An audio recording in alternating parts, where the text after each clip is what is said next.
வணக்கம் அன்புள்ளங்களே, எங்கள் சன்ரைஸ் இந்தியா டிவி வீடியோக்கள் எல்லோருக்கும் உடனே சென்றடைய வேண்டும் என்பதற்காக உங்களிடம் ஒரு உதவி வேண்டி நிற்கின்றோம். முதலில் யூடியூபில் எங்கள் சேனலுக்கு வந்தவுடன் சப்ஸ்கிரைப் பண்ணுங்க.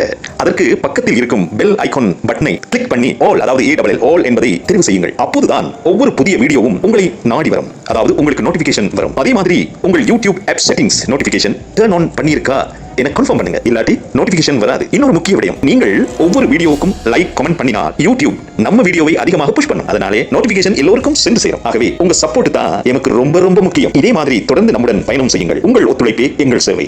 நன்றி. அன்பு நேயர்களே, நாம் கடந்த வாரம் தந்திருந்த ஒரு காணொளி ஒன்று 700 தமிழர்களை அடைத்து சித்திரவதை செய்து படுகொலை செய்த திருகோணமலை கன்சைட் வதை முகாம் பற்றிய ஏராளமான தகவலை கொடுத்திருந்தோம் இல்லையா? அதுல முன்னாள் நேவி தளபதி அரஸ்ட் பண்ணப்படுக இல்லையா சிஐடியால. அவர் நேற்று முன்தினம் வெள்ளிக்கிழமை அவர் தன்னுடைய சாட்சியத்தில் திருகோணமலை கன்சைட் வதை முகாம் தான் என்று சாட்சியம் அளித்து சாட்சியம் பதிவு செய்யப்பட்டு அதன் பிரகாரம் தொடர்ந்து அவர் ரிமாண்ட் செய்யப்பட்டிருக்கின்றார். தொடர்ந்து இந்த திருகோணமலை வதை முகாம் பற்றிய மேலதிக விசாரணையை சிஐடியினர் முடுக்கி விட்டுனர். அந்த முடுக்கி விட்டுள்ள தகவலை எல்லாம் பார்ப்போமா? திருகோணமலை கடற்படை முகாமுக்குள் அமைந்துள்ள கன்சைட் எனப்படும் சட்டவிரோத நிலத்தடி சித்திரவதை கூடம் ஒரு சட்டவிரோத சிறைச்சாலை என்று குற்றப்புலனாய்வு சிஐடி துறையிடம் முன்னாள் கடற்படை தளபதி நிசாந்த உலுகிதென் ஒப்புக்கொண்டு சாட்சியம் வழங்கி இருக்கின்றார். இது ஒரு இலங்கையில் ஒரு மிகப்பெரிய பேச்சு பொருளாக மனித உரிமை அமைப்புகள் மத்தியில் மற்றும் அரசாங்க மட்டத்திலும் மிகப்பெரிய தாக்கம் செலுத்தி வருகின்றது. அவரது விசாரணையின் படியும் பல சாட்சிகளின் படியும் 2 வெளிநாட்டினர் உட்பட 60 பேரை சட்டவிரோதமாக சிறையில் அடைக்கப்பட்டுள்ளதாக சிஐடி விசாரணையில் தெரிவித்திருக்கின்றார். இந்த சூழலில் பொல்கஹாவில நீதவானின் உத்தரவின்படி தடுத்து வைக்கப்பட்டுள்ளவரின் பெயர் பட்டியலை வழங்குமாறும் சிஐடி அதிகாரிகள் கடற்படை தளபதியிடம் கோரிக்கை விடுத்துள்ளனர். இருப்பினும் கடற்படை தளபதி வைஸ் அட்மிரல் காஞ்சன பெனகொட இன்னும் அந்த தகவலை வழங்கவில்லை என்று சிஐடி தரப்பால் தெரிவிக்கப்பட்டிருக்கின்றது நீதிமன்றில். கொழும்பு மற்றும் அதை சுற்றியுள்ள பகுதிகளில் ஒரு வெள்ளை வேனில் 5 தமிழ் மாணவர்கள் உட்பட 11 பேர் காணாமல் போனது குறித்து சிஐடியின் சமூக கொள்கை விசாரணை பிரிவு தொடர்ந்து விசாரணை நடத்தி வருகின்றது. இது குறித்து நாம் ஏற்கனவே தந்திருக்கிறோம் இல்ல, ஐநா மனித உரிமை அமைப்பு வரையும் இந்த விடயம் சென்றிருக்கின்றது. இப்பொழுதுதான் சூடு பிடிக்கின்றது. வெள்ளை வேன் கடத்தல்கள் தொடர்பான விசாரணையின் போது கன்சைட் என்ற நிலத்தடி முகாம் கண்டுபிடிக்கப்பட்டது. அங்கு நடத்தப்பட்ட விசாரணைகளில் கேகாலையை சேர்ந்த சாந்த சமர விக்ரம அல்லது கேகாலையை சேர்ந்த சாந்த மற்றும் இப்பாகமுவை சேர்ந்த பிரதீப் ஆகியோரின் கடத்தல்கள் பற்றிய தகவல்களும் வெளியாகிருக்கின்றது. இந்த சூழ்நிலையில் கேகாலை உயர் நீதிமன்றத்தில் நிலுவையில் உள்ள வழக்கில் குற்றம் சாட்டப்பட்ட சாந்த சமர விக்ரம மற்றும் இப்பாகமுவை சேர்ந்த பிரதீப் ஆகியோர் கன்சைட் வதை முகாமில் இருந்ததற்கான ஆதாரங்களை குற்ற புலனாய்வு துறை கண்டறிந்து கோட்டை நீதிமன்றம் அறிக்கை சமர்ப்பித்துள்ளது. அத்தகைய சூழ்நிலையில் கேகால உயர் நீதிமன்றத்துக்கு கிடைத்த புகாரின் அடிப்படையில் கேகாலையை சேர்ந்த அவருக்கு எதிராக தனி விசாரணை தொடங்கப்பட்டுள்ளது. ஜூலை 23, 2010 அன்று அளவ காவல்துறையினர் கேகாலையை சேர்ந்த சாந்த சமர விக்ரமவை கைது செய்து மருத்துவமனையில் சிகிச்சை பெற்று வந்த போது தப்பி ஓடிவிட்டதாக அப்போது போலீசார் தெரிவித்தனர். இருப்பினும் விசாரணையின் போது கடற்படையின் உதவியுடன் காவல்துறை அதிகாரிகள் அவரை கன்சைட் முகாமில் சிறை அடைத்துவிட்டு காணாமல் போனதாக குற்றம் சாட்டி இருக்கின்றார்கள். இன்னும் வேலை இதுதானே, போலீஸை கேட்டா பிடிக்கலன்னு சொல்றேன், ஆனா வதை முகாம் இருக்கிறது. அளவ காவல் நிலையத்தின் அப்போதைய குற்றப்பிரிவு அதிகாரி உட்பட 5 காவல்துறை அதிகாரிகளும் கன்சைட் முகாமின் பொறுப்பாளராக இருந்த கமாண்டர் ரணசிங்க உட்பட 5 கடற்படை அதிகாரிகளும் இதுவரை விசாரணைகளின் போது கைது செய்யப்பட்டுள்ளனர். பின்னர் முன்னாள் கடற்படை தளபதி அட்மிரல் நிசாந்த உலுகிதென் ஜூலை 28 அன்று கைது செய்யப்பட்டார். சிஐடி நடத்திய விசாரணைகளில் ஜூலை 23, 2010 அன்று காணாமல் போன கேகாலை சார்ந்த திருகோணமலை உள்ள கன்சைட் நிலத்தடி சித்திரவதை கூடத்தில் 6 மாதங்கள் தங்கி சித்திரவதை காட்சிகள் இருந்ததாக தெரிவிக்கப்படுகின்றது.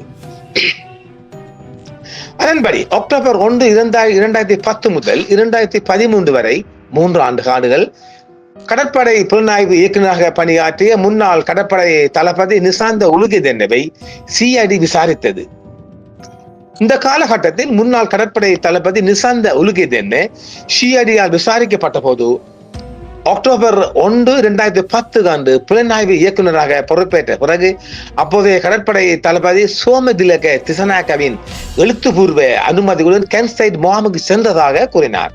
மேலும் 40 முதல் 60 பேர் வரை அங்கு தடுத்து வைக்கப்பட்டுள்ளதாகவும் கூறியிருக்கின்றார். ஆனாலும் அதற்கு முந்தைய காலங்கள்லாம் சேர்ந்தால் 700 பேர் மட்டும் அங்கு சித்திரவதைக்கு உட்படுத்தப்பட்டிருக்கிறார்கள் என்றும் 700 பேர் அங்கு சித்திரவதையில் உயிர்ந்திருக்கிறார்கள் என்றும் எத்தனை பேர் கொல்லப்பட்ட அந்த தகவல் இல்லை. ஆனால் இதற்கு முந்தைய காலங்களில் ஆரம்ப காலம் தொட்டு 700 தமிழ் மக்கள் உட்பட 2 சிங்களம் வந்திருக்குல்ல, அவர்கள் இந்த முகாமில் அடைத்து வைத்து சித்திரவதைக்கு ஆளாக்கப்பட்டிருக்கலாம் செய்திகள் தெரிவிக்கின்றது. கன்சைட் பதிவு செய்யப்பட்ட சிறைச்சாலை அல்ல என்றும் அது ஒரு சட்டவிரோத தடுப்பு மையம் என்றும் முன்னாள் கடற்படை தளபதி நிசாந்த உலுகெதென்ன ஒப்புக்கொண்டதாகவும் குற்றப்புலனாய்வுத்துறை நீதிமன்றம் தெரிவித்துள்ளது. இது கூட உண்மையை சொல்ல போனால் செம்மணிக்கு அடுத்ததாக இது மிகப்பெரிய ஒரு சாட்சியம். எடுப்பானுங்களா, நம்ம ஆளுங்க எடுப்பானுங்களா, செய்வானுங்களா, இதை கொண்டு போகணுமே. அதன்படி முன்னாள் கடற்படை தளபதி நிசாந்த உலுகெதென்ன தண்டனை சட்டத்தின் பிரிவுகள் 356, 141, 296, 32, 47 கீழ் தண்டனைக்குரிய குற்றங்களை செய்துள்ளதாக குற்றப்புலனாய்வுத்துறை நீதிமன்றத்துக்கு தெரிவித்துள்ளது. இந்த குற்றங்கள் நாம சொன்ன நம்பர் இருக்கு இல்லையா, அதெல்லாம் தூக்கு தண்டனைக்குரிய குற்றங்களுக்கும் அடங்கும். இந்த குற்றச்சாட்டு இந்த கிரிமினல் ஆஃபென்ஸ் கீழே வர்றதால இவனுக்கெல்லாம் தூக்கு தண்டனை கொடுக்கலாம். இதில் கடத்தல் மற்றும் சிறை தண்டனை, சட்டவிரோத கும்பலின் உறுப்பினராக இருத்தல், கொலை மற்றும் உடந்தையாக இருத்தல் ஆகியவை அடங்கும். அதன்படி அப்போதைய கடற்படை தளபதி சோமதிலக திசாநாயக்க இந்த சட்டவிரோத செயலை அறிந்திருந்தார் என்பதற்கான சான்றுகள் தெரிய வந்துள்ளதால் அவரும் அப்போதைய கிழக்கு கடற்படை தளபதி கொலம்பெகேவும் விசாரணை பகுதிக்கு அழைத்து வரப்பட்டு சிறப்பு விசாரணையில் தொடங்கப்பட்டுள்ளதாக சிஐடி நீதிமன்றம் தெரிவித்திருக்கின்றார்கள். இதுவும் ஒரு இலங்கைக்குள் ஒரு மிகப்பெரிய ஒரு புதையல் கிளம்பி இருப்பதாகத்தான் பார்க்கப்படுகின்றது. முன்னாள் கடற்படை தளபதி நிசாந்த உலுகெதென்ன சிஐடி விசாரணையின் போது வெளிப்படுத்தப்பட்ட தகவலின்படி கன்சைட் முகாமுக்கு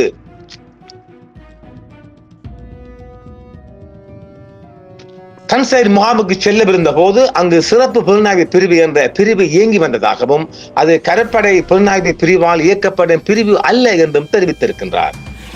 இந்த சிறப்பு புலனாய்வு பிரிவின் தளபதி DKP தசநாயக்க சம்பந்தப்பட்ட சிறப்பு புலனாய்வு பிரிவுக்கு உத்தரவுகளை வழங்கியதாகவும் புலனாய்வு பிரிவில் கடற்படை வீரர்களான ரணசிங்க போடி குமார, லோககுமார, ரத்நாயக, சாந்தமாலி மற்றும் கௌசல்யா ஆகியோர் அடங்குவர் என்றும் கூறியுள்ளார்.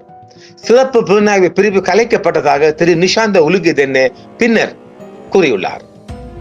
குற்ற புலனாய்வு துறை கடற்படை சிறப்பு புலனாய்வு பிரிவையும் விசாரித்து வருகிறது. ஜூலை 30 அன்று நிசாந்த உலுகெதென்னவை அடையாள அணிவகுப்புக்கு ஆஜர்படுத்த நடவடிக்கை எடுக்கப்பட்ட போதிலும் முன்வைக்கப்பட்ட உண்மைகளை கருத்தில் கொண்டு நீதிமன்றம் அடையாள அணிவகுப்பை ரத்து செய்தது. இந்த வழக்கில் விடுதலை புலிகள் புலனாய்வு பிரிவின் பொறுப்பாளராக இருந்த பாரதி மற்றும் கடற்படை புலனாய்வு பிரிவின் விஜயகோன் உள்ளிட்ட சாட்சிகள் அளித்த சாட்சியங்களின்படி 2 வெளிநாட்டினரும் அங்கு தடுத்து வைக்கப்பட்டுள்ளனர் என்பது உறுதிப்படுத்தப்பட்டுள்ளது. மேலும் விசாரணைகள் நடந்து வருகின்றன. சிஐடியால் தொடர்ந்து விசாரணை நடத்தப்பட்டு வருகின்றது. இதற்கிடையில் இந்த விவகாரத்தை விசாரித்து வரும் குற்ற புலனாய்வு துறையின் சமூக கொள்கை விசாரணை பிரிவின் பொறுப்பாளர் தலைமை ஆய்வாளர் இளங்கசிங்க, துணை ஆய்வாளர் நாமல் மற்றும் ஷாஜன் ராஜபக்ச உள்ளிட்ட கடற்படை புலனாய்வு பிரிவு அச்சுறுத்தும் வகையில் பின்தொடர்வதாக பொல்காவல நீதிமன்றத்தில் தெரிவித்திருக்கிறார்கள். கன்சைட் முகாமில் தடுத்து வைக்கப்பட்டுள்ளவர்கள் தொடர்பாக கடற்படை அதிகாரிகள் விஜயகோனின் சாட்சியத்தின் அடிப்படையில் ஜவுளி தொழிலில் ஈடுபட்டுள்ள கரண் மற்றும் சரிதா என்ற திருமணமான தம்பதியினரின் சாட்சியத்தை பெற சிஐடியினர் சென்றபோது அவர்கள் அந்த ஜோடி தற்போது சுவிட்சர்லாந்தில் வசித்து வருவதாக தெரிவிக்கப்படுகின்றது. இது குறித்து சிஐடி குழுவுக்கு தெரிந்ததும் கடற்படை அதிகாரிகள் சிஐடிக்கு வரவழைக்கப்பட்டு அவர்களின் வாக்குமூலங்கள் பதிவு செய்யப்பட்டன.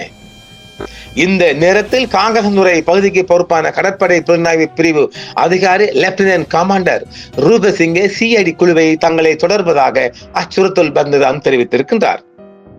ஜூலை 30ஆம் தேதி பொல்காவல நீதிமன்றத்தில் நிஷாந்த ஒலுகிதென்னவுக்கு எதிரான வழக்கு விசாரணைக்கு எடுத்துக் கொள்ளப்பட்ட போது சந்தேக நபரான லெப்டினன்ட் கமாண்டர் ரூபசிங்கவும் ஆஜராயிருக்கின்றார். மேலும் குற்ற புலனாய்வுத்துறை இது குறித்து நீதிமன்றம் தெரிவித்துள்ளது. வழக்கு மீண்டும் விசாரணைக்கு எடுத்துக்கொள்ளப்பட உள்ளது. அதுவரை முன்னாள் கடற்படை தளபதி நிஷாந்த ஒலுகிதென்ன விளக்கமறையில் வைக்கப்பட்டுள்ளார். விசாரணையின் மேலும் முன்னேற்றம் குறித்து இம்மாதம் 24ஆம் தேதி சமர்ப்பிக்குமாறும் குற்ற புலனாய்வு துறைக்கு நீதவான் அவர்கள் உத்தரவிட்டிருக்கின்றார்கள். ஆக இலங்கையில் மிகப்பெரிய ஒரு புதையல் கிளம்பி இருக்கின்றது. திருகோணமலையில் கன்சைட் வதை முகாம் பற்றிய மிகப்பெரிய ஒரு புதையல். இந்த புதையல் மூலமாக தமிழ் இளைஞர்கள் வாலிபர்கள் சித்திரவதை செய்யப்பட்டது, சட்டவிரோதமாக கைது செய்யப்பட்டது குறித்தான விசாரணைகளை சிஐடி முடுக்கிவிட்டால் அடுத்த கட்டமாக மனித உரிமைகள் அமைப்புகள் ஊடாக இதை ஐநா வரையும் கொண்டு செல்ல முடியும். இதை நம்மால் கொண்டு போகலாம் என்ற கேள்விக்குறி இருக்கின்றது. தொடர்ந்து செம்மணிக்கு அடுத்ததாக மிகப்பெரிய உள்நாட்டுக்குள் ஒரு சாட்சி பொறிமுறைக்குள், நல்லா கேட்டுக்கொள்ளுங்க, இவங்க சொல்றாங்க உள்நாட்டு பொறிமுறை வேண்டும் வேண்டும் என்று பிமல் வீரவன்ச கம்மன்பில சொல்லுவாங்கல்ல. இந்த உள்நாட்டு இந்த பொறிமுறைக்குள்ளே என்னது செம்மணி போன்று மிகப்பெரிய சாட்சியும் ஆதாரங்களும் கிடைத்திருக்கின்றது. இவைகள் எல்லாம் ஐசிசிக்கு கொண்டு சென்று எவ்வளவோ சாதிக்கலாம். நம்ம ஆளுங்க குண்டாஞ்சாட்டுக்குள்ளாம் குதிரை ஓட்டுறாங்க. இதுல எந்த வெற்றி காணப்படுறாங்களோ எனக்கு தெரியல. ஆனால் மக்கள் எடுத்து நாங்கள் எடுத்து வந்திருக்கிறோம். இதுவும் ஒரு கிடைக்கப்பெறாத அதிக தகவலாக தான் இருக்கின்றது. நாங்கள் கொண்டு வந்திருக்கிறோம். கேட்டு பாருங்கள். மீண்டும் சந்திப்போம். நன்றி. என்றும் உங்களுடன் சன்ரைஸ் இந்தியா டிவி சப்ஸ்கிரைப் பண்ணுங்கள், பெல் பட்டனையும் கிளிக் செய்யுங்கள். உங்கள் ஆதரவே எங்கள் சேவை. ஆதரவு தாருங்கள், அரவணைப்போம். மறக்காம சர்ப்ரைஸ் பண்ணுங்க. தேங்க்யூ.